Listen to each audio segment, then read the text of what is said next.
here is your latest African news. West Africa, UK fashion brand slammed for trademarking Yoruba. A British clothing brand retailer, Timbuktu Global, has come under fire for trademarking the word Yoruba, a name of an ethnic group in Western Africa, for their business, igniting a debate on cultural appropriation. Yoruba is one of the largest ethnic groups in Western Africa, mainly in the countries of Nigeria, Benin, and Togo. The issue came to light when London-based Bemisola Isimi, the founder of an African cultural center called Culture Tree, wanted to trademark Yoruba Stars, a program striving to educate and enlighten children across the globe on the rich tradition of Yoruba language. Isima says that she faced an opposition from Timbuktu due to its similarity to the phrase that the company had registered.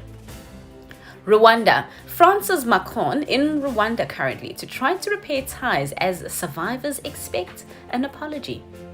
French President Emmanuel Macron arrived in Kigali on Thursday, hoping to reset ties between the two nations after decades of Rwandan accusations that France was complicit in the 1994 genocide. Rwandan President Paul Kagame, who has previously said that France participated in the genocide, but he's now said that the report meant a lot to Rwandans.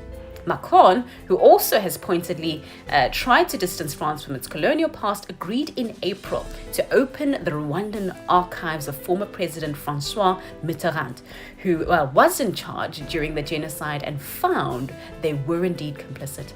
Do you think that France might apologize for its sins in Rwanda? Let us know in the comments below. We'd love to hear from you. Africa-wide, Dangote refinery will bridge Africa's petrol supply gap.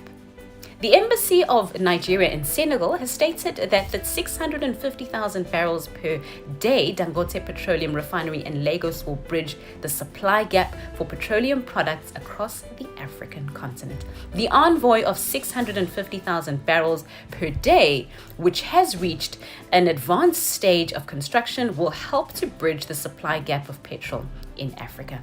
The completion of the oil refinery is going to eliminate the challenge of exporting crude oil to Europe and America, and then also bridging refined products to Africa. Once the refinery is running, the challenges of the fuel supply gap in Africa are going to be somewhat tackled. Angola. Angolan president discusses cooperation with CAR counterpart. Angolan head of state, João Lourenço, Wednesday analyzed the issue related to the increase of bilateral cooperation with the Central African Republic's Faustin Todera. At the end of the meeting, the heads of diplomacy in Angola, Tete Antonio, and the Central African Republic, Sylvie Aipo Tamon, told the press that President Faustin Todera's visit served to review and update some cooperation protocols. Africa-wide, Malema to challenge Pan-African Parliament. EFF leader Julius Malema took his iconic debating style to the Pan-African Parliament and had some telling words for fellow MPs to consider. On Wednesday, the PAP held its second session. The Pan-African Parliament, also known as the African Parliament, is the legislative body of the African Union and held its inaugural session in March 2004. The PAP exercises oversight and has advisory and consultative powers, lasting for the first 5 years. Malema took the opportunity to explain that the principle of rotation for the PAP presidency is not about sharing power, but uniting the continent. He then told MPs that if they are concerned about the unity of the continent and are not serving the interests of the colonists and the imperialists, they will not have any difficulty with the principle that aims to unite Africans. Zimbabwe. Zimbabwe unveils statue of icon grandmother Nihanda. Zimbabwean President Emmerson Mnangagwa marked Africa Day by unveiling the statue of a 19th century anti-colonist who became a national heroine.